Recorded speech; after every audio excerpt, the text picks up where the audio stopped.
Hey everybody, today we're talking about the relationship that's probably the pinnacle, most influential relationship in a blended family, and that is the co-parenting relationship with your ex, with the mother or father of your children, and that relationship comes with lots of variables. Some are healthy, some are incredibly toxic, some are pretty neutral, but how you navigate that relationship is absolutely a gigantic boulder in the pond of your life. Yes. It's one of the most significant dynamics in building a strong, unified, blended family. Yep. And obviously, you know, we talked about, you know, relationship a couple episodes ago, and that is some relationships are on the spectrum of positive, neutral, or negative, and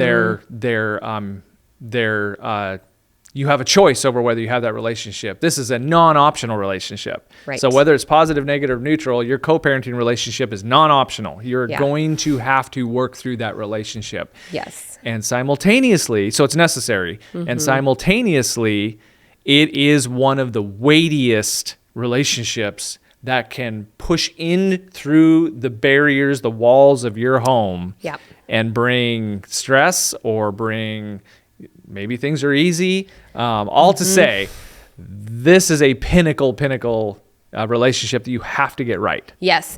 And just to add to that, because there might be some of you out there that are saying, let me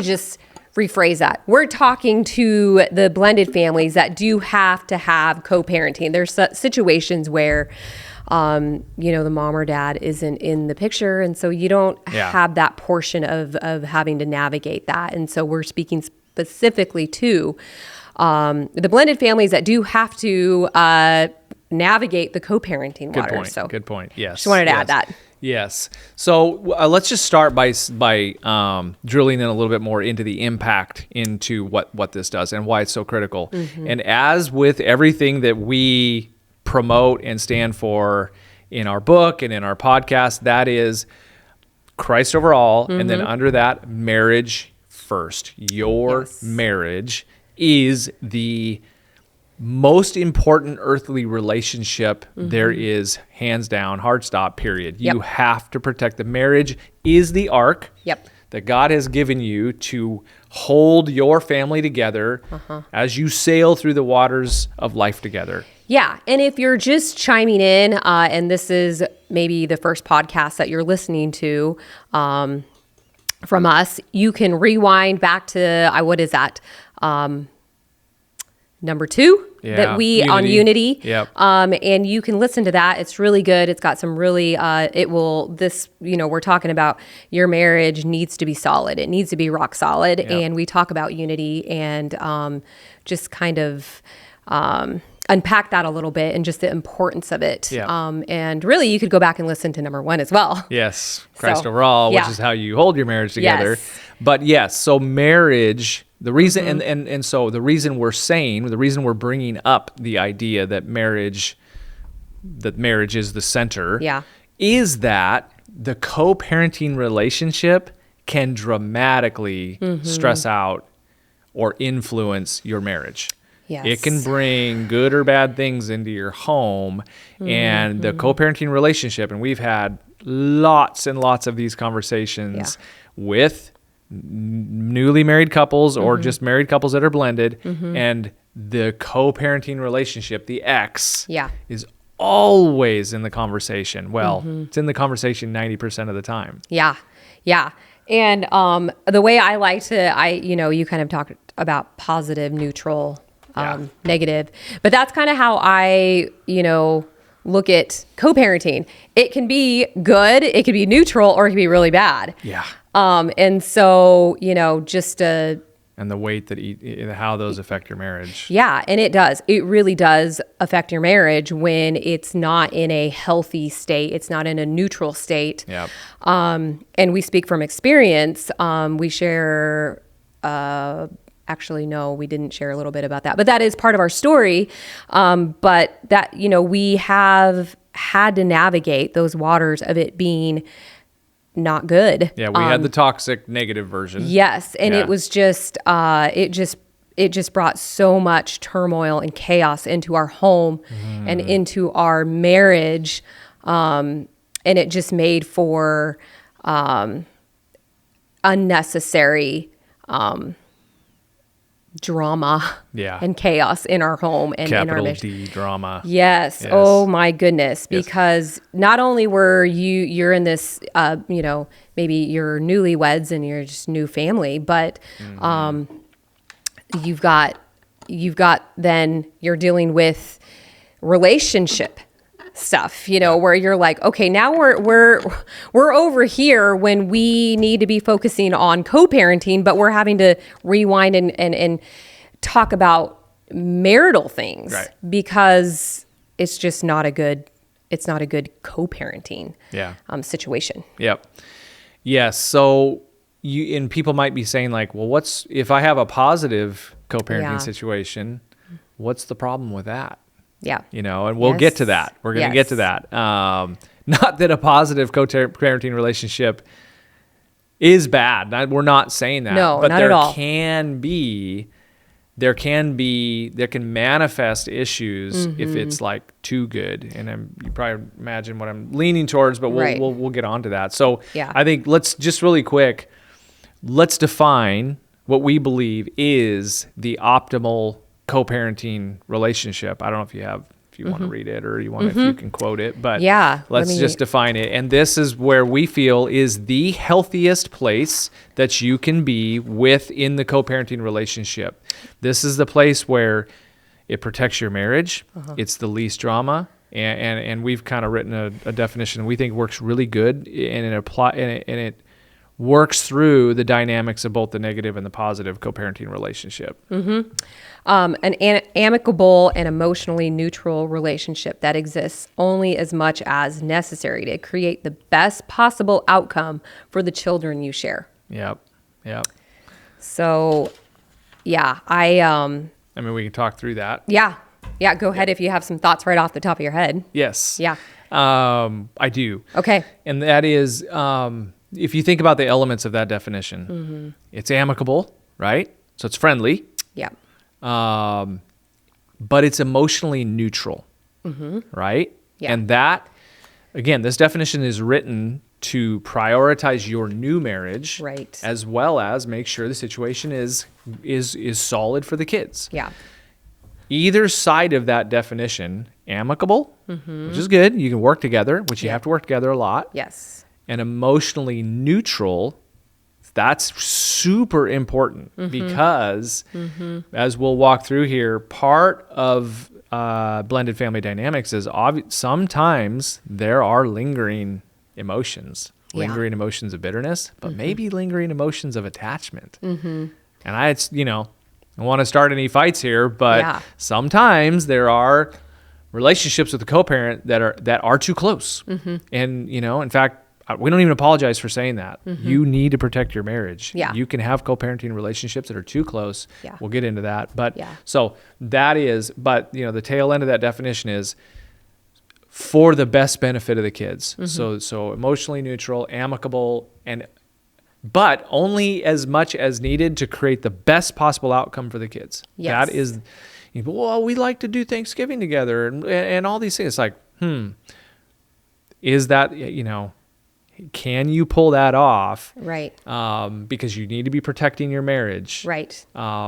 But what ultimately blends amongst all that, if you put it all in a blender, that's best for you and your spouse and for your kids underneath that definition. So you don't need to keep beating it up, but that is how we define probably the healthiest relationships that we see. Yeah. Yeah. And so I think sometimes, you're talking about, you're saying it needs to be neutral and it needs to be pretty clear. I think the word, well-defined. Well-defined. And I think clarity is just really good for all parties involved to see what relationship comes first. Your marriage comes first. Yes. And you're no longer have any obligation or duty to your ex. I think it's very important to make that clear to everybody, not just the kids, but like other family and extended family. Everyone should see that. Who are you? Who are you? Who you put first? Yeah. Good. So let's just jump on to this after defining what it should look like. We can just talk about there are typically two types of ex relationships, co-parenting relationships. Yeah. One is, and where they fall down, this is mutual between both of them, is the amount of over-involvement.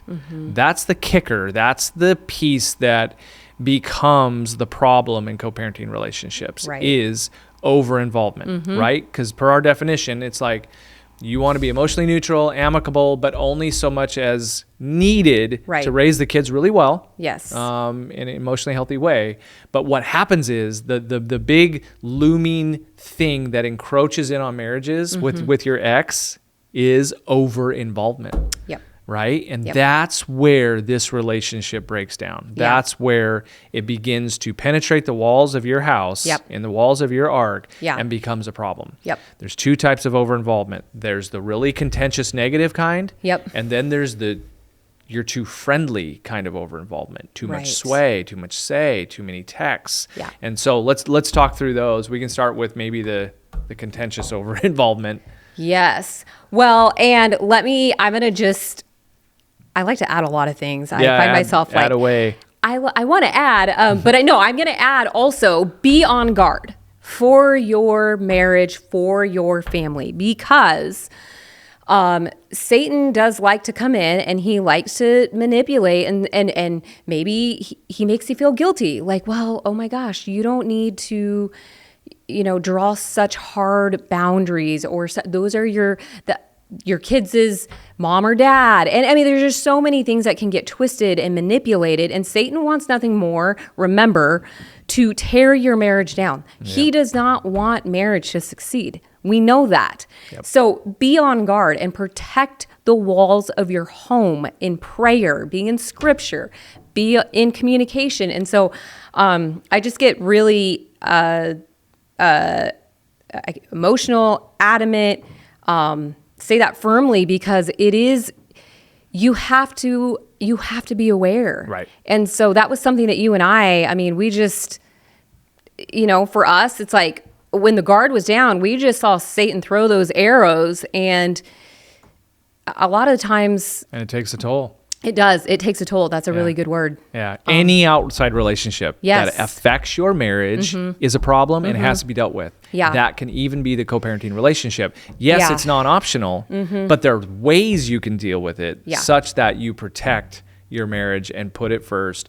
The marriage has to come first. Yes, it does. Yeah. And you'll hear us say that a lot and even probably throughout many of our podcasts future because it does need to come first. And so it is your number one earthly relationship. So back to your question, what was it? Yes, Can you the reiterate? Contentious over-involvement. What does that look like? What's the problem with it? And this is probably the most common because there's really three ways people split. One is you both are mutually game to call it quits and you're out. You guys pull the ripcord. And you're like, peace out. Don't want to see you anymore. Great. I don't want to see you anymore. It's mutual and you part ways. There can be a lot of contentiousness there. You don't like each other. There's a lot of negativity. Hopefully you have a good parenting plan to sort through that. The second kind is one of the spouses wants to split and is done with the other spouse, but the other spouse wants to stay in it. So that is a one-way contentious relationship. One side really dislikes the other side, probably the initiator of the divorce. And the other one is really hoping to hang on and they actually still maybe like or love the other person. All kinds of stuff there. Right. The third one is, and this is the least common, it's a mutual split and you're like, your friends, you fist pump on the way out of the courtroom, and you're like, great, peace out, and you're totally good with each other. It was totally mutual. Hey, we tried it, gave it a go, and we're happy to leave each other and be buddies and be friends and raise kids. Yeah. That's the 3 types. Mutually contentious, one person's contentious, or nobody's contentious, and you have a kind of a friendship as you split. So that's the 3. Yeah. The first 2 we're talking about is the top 2, the contentious dynamics and how they play out. Yeah. So. Yeah. Well, I think that, gosh, where do I even begin? This is the one that's, and we'll get to the friendly one because it has its issues. So if that's you, don't bail out because there is stuff there. I think go where ahead. you want with it. No. But basically, I know we're beating a dead horse, but in this contentious relationship, you have the potential to bring a lot of stress into your home. Yeah. And how does that affect your spouse? That is what you need to be thinking of. How does it affect your spouse, and how does it affect the kids? Yeah. And what do you have to do about it to make sure that you're dealing with this co-parenting relationship and putting it in its proper category? Right. Because you might even be defending your spouse and you think you're doing a good job, but you come to bed worn out. You come to bed stressed out. You're disconnected. You're in a text war. You're tired. And your spouse is like, dude, this is getting really old. Yeah. Like, we got to figure this out. Yep. So it can 100% affect the ethos of your home. Yeah. It's like you have more energy being contentious than you do for your spouse. That's where all your energy goes. Yeah. And so that's not good. That is for sure, Satan will use that. But yeah, I definitely, are we giving examples here on how to help? Is that where we're going? Okay. Well, yeah, I think, one of the ways, because co-parenting, it's just, for the most part, it's just tough because a lot of, marriages, it's a nasty split, or, the divorce was just horrible, or whatever the story is. But I would say one of the number one things is making sure that you are in full communication with your spouse. So like if you're sitting here and you're having this text war with your ex, your spouse better know about that. Even though it we're talking about a contentious, like, oh my gosh, you have more energy being contentious because you're back and forth, but that should not come as a surprise to your spouse. Yep. Let them into that. Let them in. And I think it's, I think that's where a lot of marriages, tension starts, because there isn't clear communication in the co-parenting, just in co-parenting. Yeah, well, you can have a situation where it's like you're getting text bombed at night. Yep. And your spouse is like, what is going on? If they don't know what's going on, it can be kind of weird. Or your ex just feels like they can just drop in. Yeah. And all of a sudden they're dropping in and like, I want to see the kids, blah, blah, blah. Right. And your spouse doesn't know what's going on. They're Right. like, what is going on here? Right. It's for all the obvious reasons. Yes. Sharing this burden, if you will. Right. With your spouse is massively important. It's just, you've got, and especially I tend to think even for the wife can be pretty run down and beat down by their ex at times if they have a heavy-handed ex, if there was abuse there or just a heaviness. Yeah. That your husband should know that, and he really should be getting into the role of protector at that point, and probably being the one to receive the text messages and the communication and get you out of the line of fire if you have a contentious co-parenting relationship. Yeah. And I think one of the downfalls and one of the dangers, I think, being a blended family and having to navigate the waters of co-parenting is, I think one of the lies that we believe is that because we were previously married, we have to be the one to deal with the biological child, with the step kid, or sorry, your biological child, not step kid.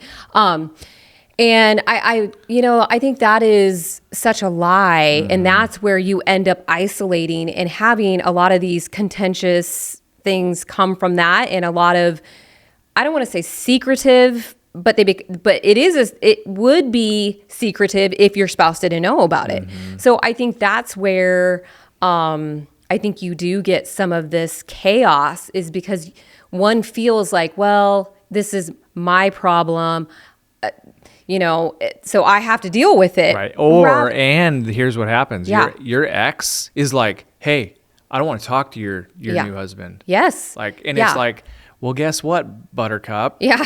We're a unit. Right. We're married. This is where you posture up and you say, we are a unit. Right. We are married. We are a family. You deal with both of us. Right. Yeah. So, sorry, meet Joe, my husband. Yeah. He is my husband, and he will talk to you. Yeah. And you don't get to isolate me, which is where so much, to your point, which is where so much of the power comes from when they triangulate and isolate. So I love that. You're right. It's like you don't have to feel like, oh, it's because it's my kids and my ex, I have to deal with it. No. Yeah. You're a unit. You're a team. Don't believe that lie. Don't give Satan any room to run with that, because it does create chaos on the home. And then it just creates this confusion also, and so you don't need to go there.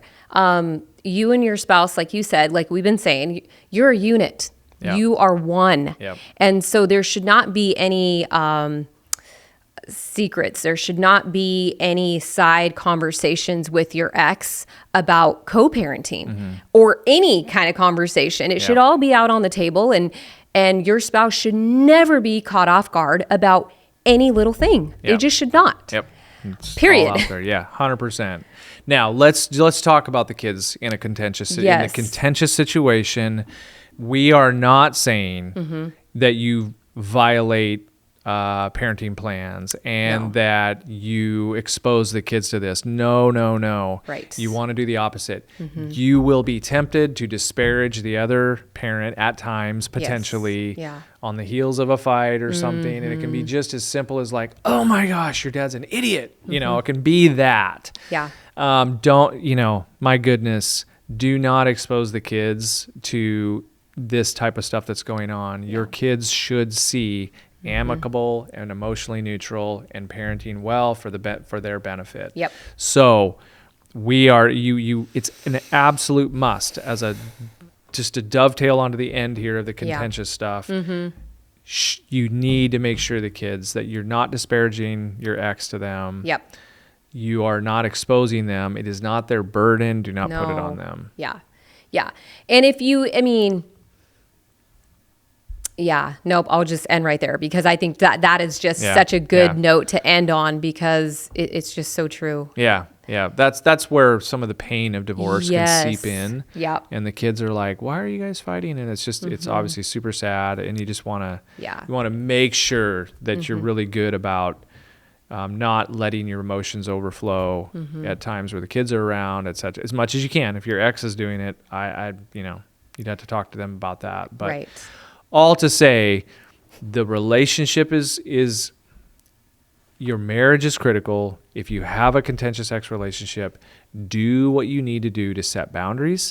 Do what you need to do to create as much peace as you can, as much transparency between you and your spouse, and take it on as a team. Yes. And before we move on, you saying set boundaries made me think of set yourself up for success at the very beginning when you are engaged, or maybe you're newlyweds. Have this conversation sooner than later, rather than, you're 2 years in, or, we were a year and a half in, and we didn't have any of these. I have no plan. No, we were, learned as we went. And I wish we would have had someone that said, hey, you know what? Do these things. It will save a lot of headache. It will save a lot of chaos in your home. So do that at the very beginning, so that you guys have a plan and you can be successful in co-parenting. And what is the plan when XYZ happens? Go in with your eyes wide open. Yeah.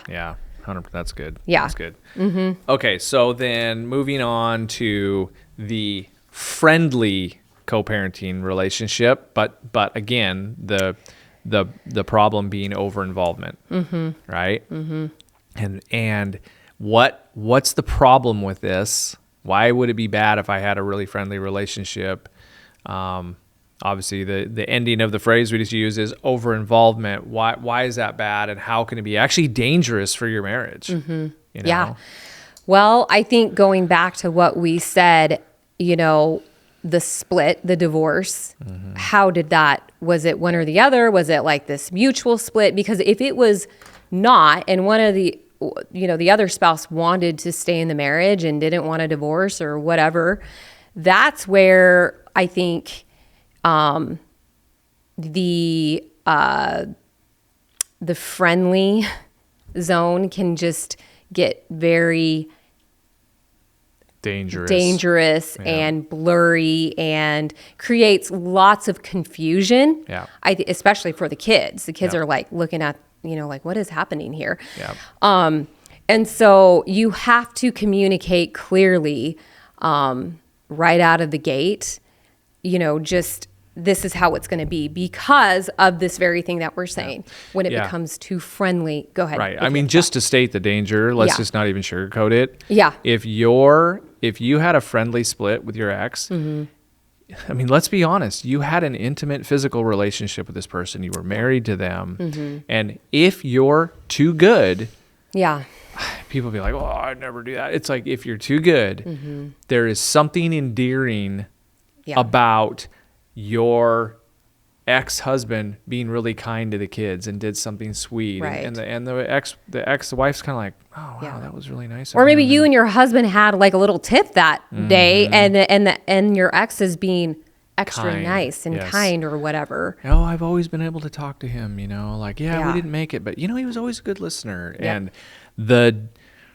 dangers that can, and again, let's talk about who would love to see this. Satan would love to drive a wedge between you and your new spouse.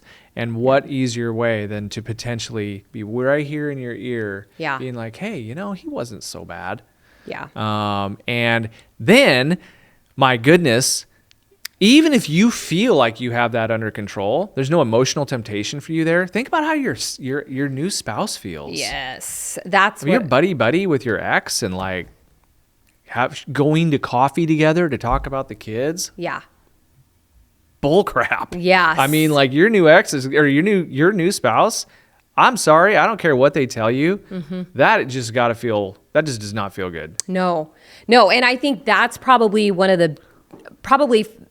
I think you would agree, is one of the biggest dangers of being too friendly is that your spouse feels, they might even feel like, are you in a relationship with them or are you in a relationship with me? Because the way you're communicating with he or she is inappropriate. Yeah.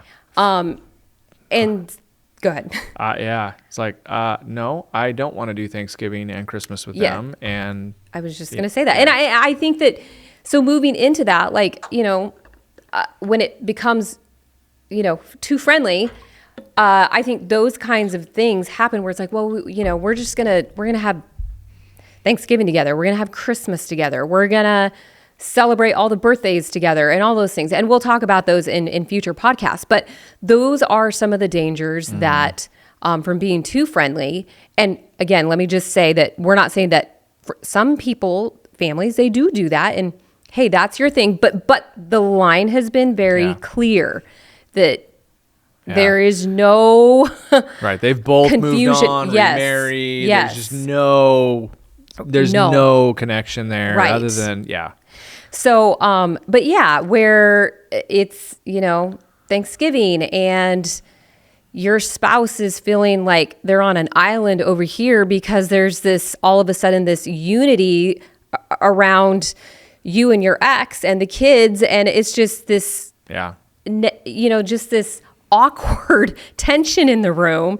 And now your spouse just is like, what just happened here? Yeah. That is the definition of friendly over involvement. Yes. And in our book, we label these as like, you can inadvertently create family moments. Yeah. Right? Like you go to a school play. Yeah. You and your ex, all of a sudden, you're talking, the kids are there, and all of a sudden someone's like, hey, let's get a pic. And your new spouse is standing over here, and all of a sudden it's like, cheese, and you take a picture. And what does that look like? It looks like a family moment, you know? Yeah. Too many text messages, late, going and getting coffee together. Right. Those are a recipe to undermine your spouse. Yeah. And we have seen it. We have been in sessions where we have actually inadvertently uncovered this, and one of the spouses has been going along with it, and you probably know who I'm talking about, and we bring it up and we say, you know, is this a problem? And just tear just starts rolling down their face. Yep. And they'd never said anything about the pain that it brings on them when they see them being so close with their ex. Right.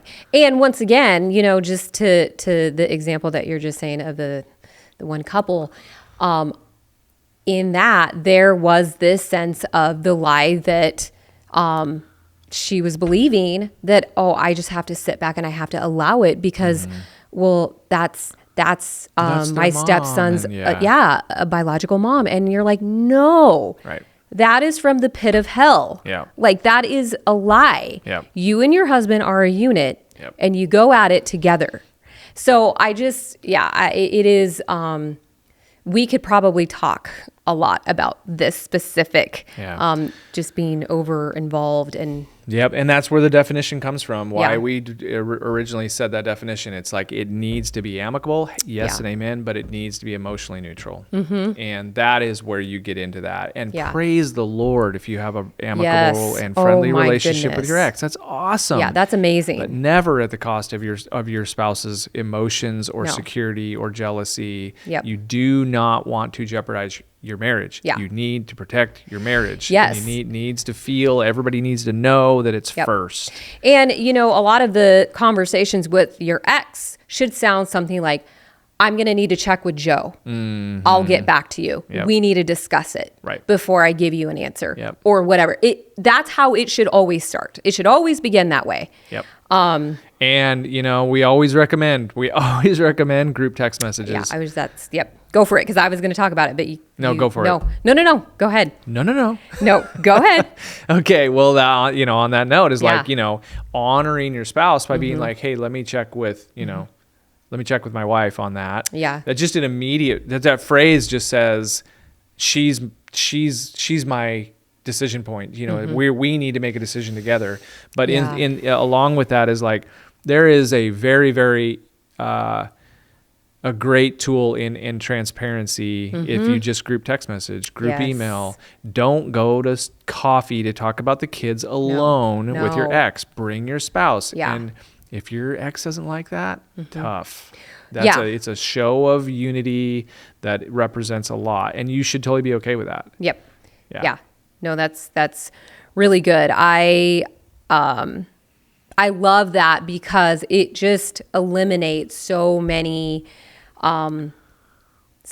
things that could potentially come from, you know, just having one-on-one text messages. And I love the fact that it just really makes it loud and clear to your ex, we are a team over here. I have moved on, and this is who I make my decisions with. This man, this woman. So I just really love that because I think the more consistent you get in that, the more clear it becomes to the ex that, oh, okay, they're gonna go check. I know where the priorities are. Yep. Yeah. And again, it just creates that stability and that blending your family in a healthy and God-honoring way is one of the goals that you want to have all the time. So totally. Honor that marriage. It is the centerpiece. It is your arc. It is the most important earthly relationship you have. And be wise, you know. I was just going to say, I thought I had lost my thought and now it came back. But I was just going to say, you know, one of the things, because you hear us talk about communication a lot. and communicating and how key that is. And that's key in any marriage, not just blended family, but it's even ultra important in a blended family because of so many different dynamics. But don't be afraid to constantly check in with your spouse and just be like, hey, babe, is there anything that I could do to make you feel more comfortable? Or is there anything that's making you uncomfortable? Yep.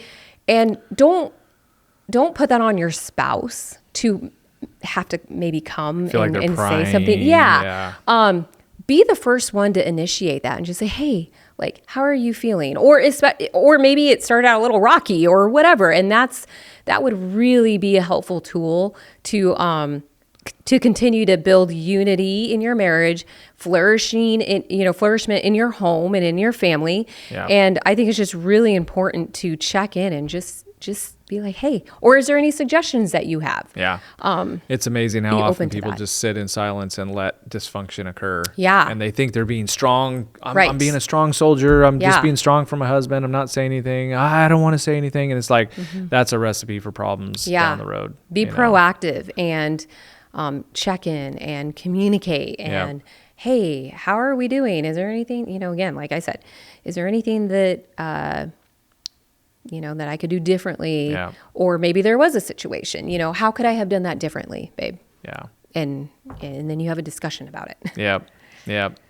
Yes. So navigating co-parenting. Yes. Huge, huge, huge, huge for your marriage. Huge for how well your family unites. Yeah. You can be anywhere in this spectrum of positive or toxic or otherwise, and you need to get it right. Yeah. You need to do what you need to do with boundaries, communication, all the things that need to be, but don't just let it fester in an unhealthy state, either overly involved, too positive, too toxic. Don't just think, oh, well, that's just the way it is when you're a blended family. It doesn't have to be. Right. Deal with it. Protect your marriage. Put it first. That is what will keep you solid and stable through rough waters together as a family and give you the best shot at success as a blended family.